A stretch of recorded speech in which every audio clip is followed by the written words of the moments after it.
of you. Close your eyes. Close your eyes.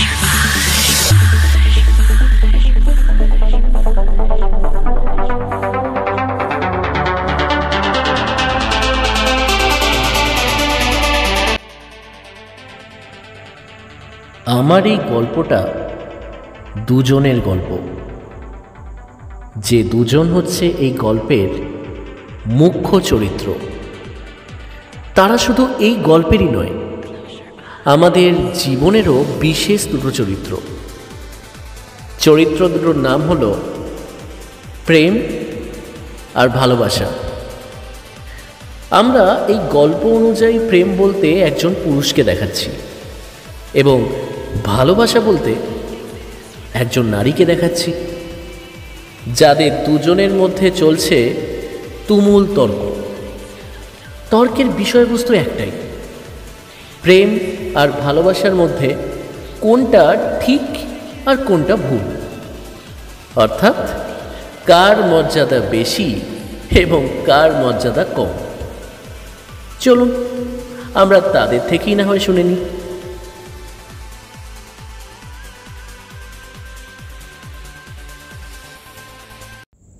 আচ্ছা, তুমি সব ব্যাপারে এত সিরিয়াস কেন বলো তো?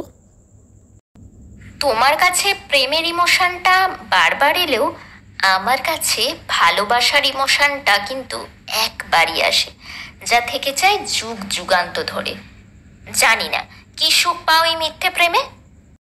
যে বেইমানি ভরসাগুলো তোমার সত্যিকারের ভালোবাসার বুকে আঘাত করে তোমায় দুমড়ে মুচড়ে শেষ করে দিতে পারে, সেই স্বার্থান্বেষী দুনিয়া আমার এই ক্ষুদ্র টাইম পাসে ডুবে থাকা প্রেমিক সত্তাকে আঘাত করতে পারবে না।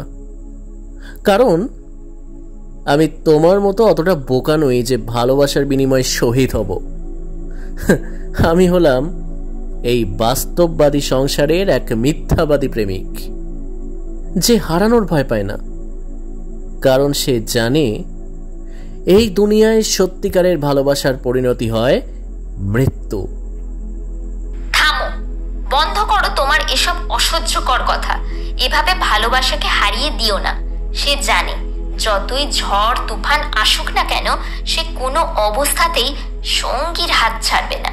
কারণ সে তোমাদের মিথ্যা টাইম পাস করা প্রেমের মতো মিথ্যা প্রতিশ্রুতি দিয়ে কাউকে কদিনের ভোগের সামগ্রী বানিয়ে মাঝ রাস্তায় সঙ্গীর হাত ছেড়ে দেয় না। সেই জন্যই তো তোমরা সবার কাছে ধোঁকা খাও। এই বুদ্ধিমান চরিত্রহীন দুনিয়ায় বিষাক্ত মানুষগুলো তোমাদের মতো মূর্খ ভালো মানুষদের ভালোবাসাকে শেষ করে দেয়। কিন্তু প্রেম এত সহজে শেষ হয়েও শেষ হয় না। সে একজনকে হারিয়ে আবার অন্য একজনের মোহ মায়ায় জড়াতে বেশি সময় নেয় না। কি পাওয়া যায় তাতে? কেন? বাঁচার আনন্দ। এরকম স্বার্থপর হয়ে বেঁচে থেকে কি লাভ বলতে পারো? নিজেকে ভালোবেসে স্বার্থপর পদবি গ্রহণ করাটা কোনো অন্যায় নয়, পাপ নয়। অথচ কাউকে মন থেকে মুছে ফেলাটা বুঝি যথেষ্ট পুণ্যের, যথেষ্ট ন্যায়ের? পাপ পুণ্য ন্যায় অন্যায়ের বিচার করবেন ভগবান, তুমি বা আমি নয়।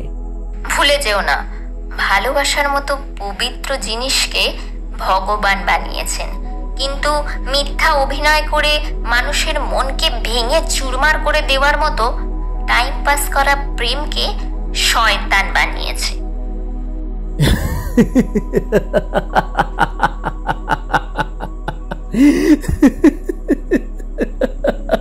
হাসছো কেন? আমি কি হাসির মতো কিছু বললাম? সে আর বলতে, তোমার কথা শুনে আমার স্বার্থান্বেষী হৃদয় হাস্যধ্বনিতে হেসে উঠছে। তা এই অদ্ভুত হাস্যরসের কারণ কি জানতে পারি? নিশ্চয়ই পারো। তুমি প্রেমকে শয়তানের রূপ দিতে চাইছো, তাই তো? তাহলে যে রাধা কৃষ্ণকে অপমান করা হবে? কৃষ্ণের তো প্রচুর সখী ছিল, তাই না? কিন্তু ভালোবাসার মানুষ একটাই ছিল কৃষ্ণের জীবনে, আর সেটা ছিল রাধা। তার মানে তুমি বলতে চাও যে কৃষ্ণ তার গোটা জীবনে রাধা ছাড়া আর কাউকে কখনো ভালোবাসেনি? মাখনের প্রতি তার ভালোবাসাটা কি বেকার ছিল? বলতে কি চাও তুমি? ভালোবাসা কখনো পার্টিকুলার একটা জায়গায় বন্দী হয়ে থাকে না। সে মুক্ত আকাশে পাখির মতো উড়ে বেড়াতে চায়।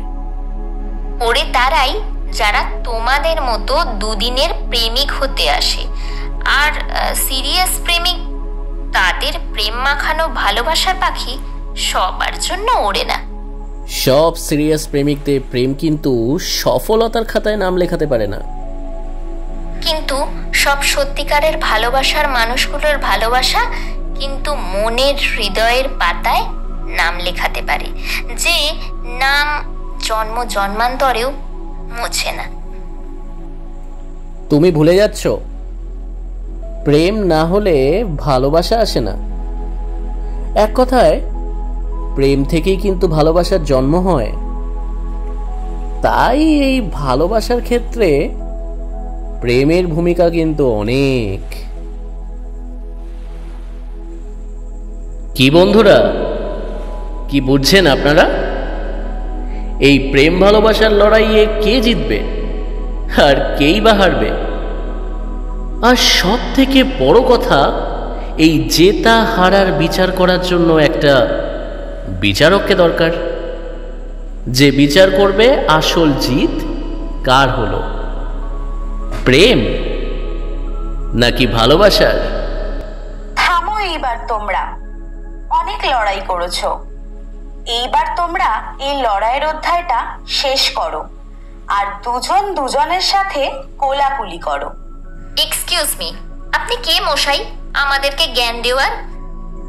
আমি হলাম সেই গুরুত্বপূর্ণ চরিত্র যাকে ছাড়া তোমাদের সম্পর্কটা প্রায় অচল বলতে গেলে।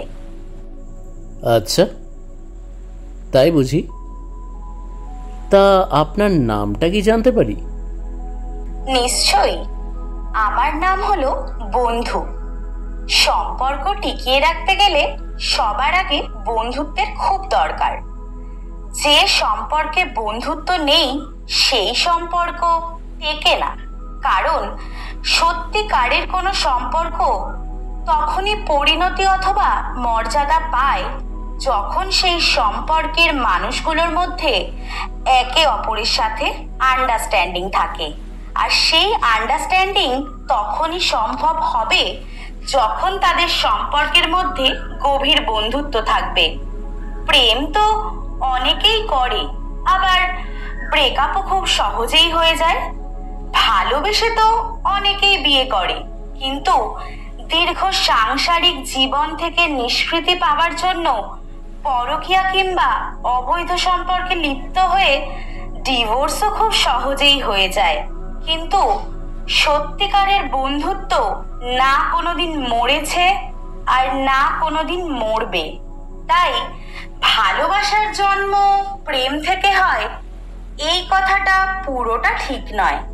সঠিক কথাটা হলো এটাই যে একটা বন্ধুত্ব থেকে প্রেমের সূচনা হয় এবং ভালোবাসার মধ্যে দিয়ে সেই প্রেমের সম্পর্ক পরিণতি পায়। তাহলে সব প্রেম ভালোবাসার সম্পর্ক টেকে না কেন? কিসের জন্য চারিদিকে এত বিচ্ছেদের সুর ভাসছে? কারণ চারিদিকে প্রেম ভালোবাসাটা এক কথায় কম্পিটিশন হয়ে দাঁড়িয়েছে। নিজেকে যোগ্য প্রেমিক হিসেবে প্রমাণ করতে গেলে অন্তত 1000টা প্রেম তো করতেই হবে, নয়তো প্রেমিক সমাজে মুখ দেখানো যাবে না। আবার ভালোবাসার ক্ষেত্রে নিজেকে যোগ্য ভালোবাসার মানুষ হিসেবে প্রমাণ করার জন্য হাত কেটে প্রেমিক প্রেমিকার নাম লেখা থেকে শুরু করে গলায় দড়ি দিয়ে কিংবা বিষ খেয়ে মরাটা অত্যাবশ্যকীয় হয়ে দাঁড়িয়েছে। নয়তো রোমিও জুলিয়েট কিংবা লায়লা মাজনু অথবা শাহজাহান ও মুমতাজের মতো বিখ্যাত চরিত্র হয়ে ওঠা যাবে না। আসলে আজকের 2024-এর এই সমাজ ভালোবাসার আসল মানেটাই ভুলে গেছে। কি মানে ভালোবাসার? যা আজকের যুব সমাজ জানে না। তারা কোন অজানা ভাবনায় ডুবে আছে। তারা তাদের ড্রিম ওয়ার্ল্ডে ডুবে আছে, যে ওয়ার্ল্ডে ছেলেরা মেয়েদের মধ্যে আলিয়া ভাট কিংবা ঐশ্বরিয়া রায়ের মতো সুন্দরীদের চলচ্চিত্রে ভেসে আছে।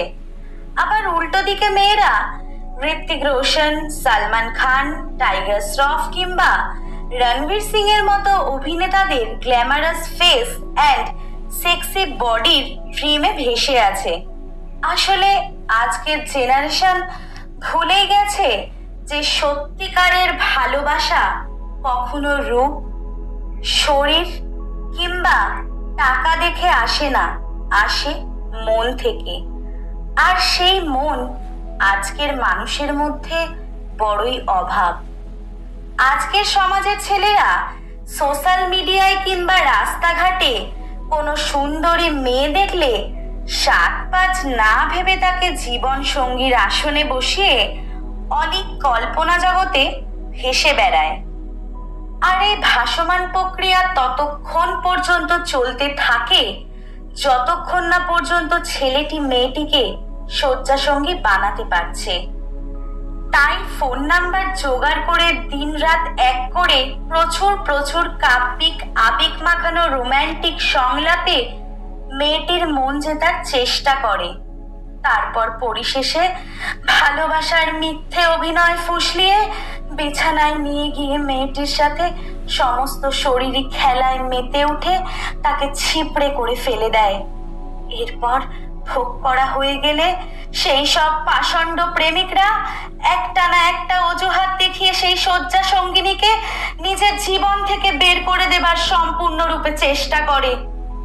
আর সেই চেষ্টা একবার সফল হয়ে গেলে আবার অন্য এক কোনো সেক্সি সুন্দরী কন্যাকে শয্যা সঙ্গিনী বানানোর আশায় মেতে ওঠে সেই সব যৌন খিদায় মত্ত প্রেমিকরা।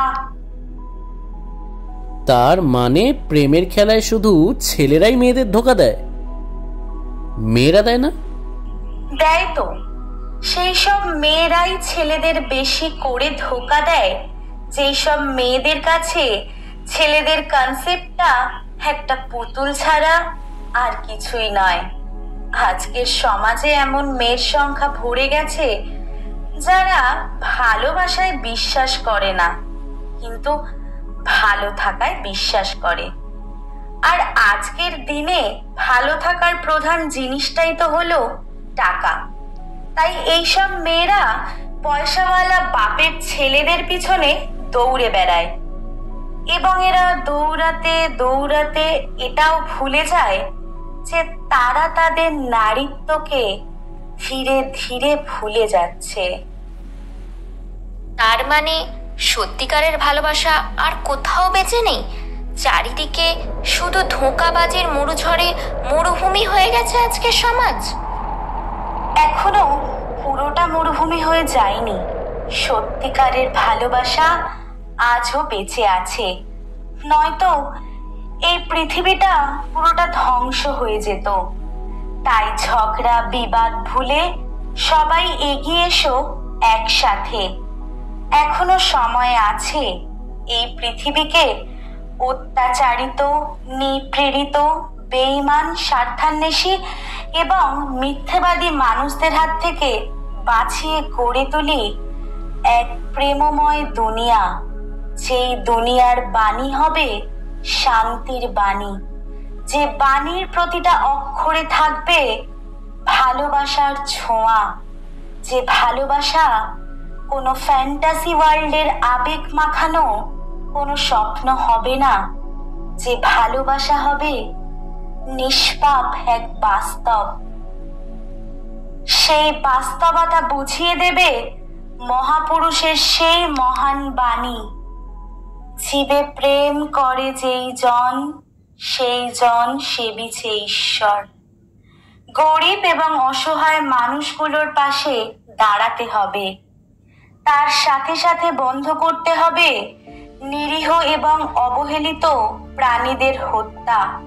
এসো আমরা এই পৃথিবীকে নতুন সাজে সাজিয়ে তুলি, প্রমাণ করি নিজেদের যোগ্যতম জীব হিসেবে, হয়ে উঠি আমরা সমগ্র পৃথিবীবাসীর কাছে সত্যিকারের এক বন্ধু।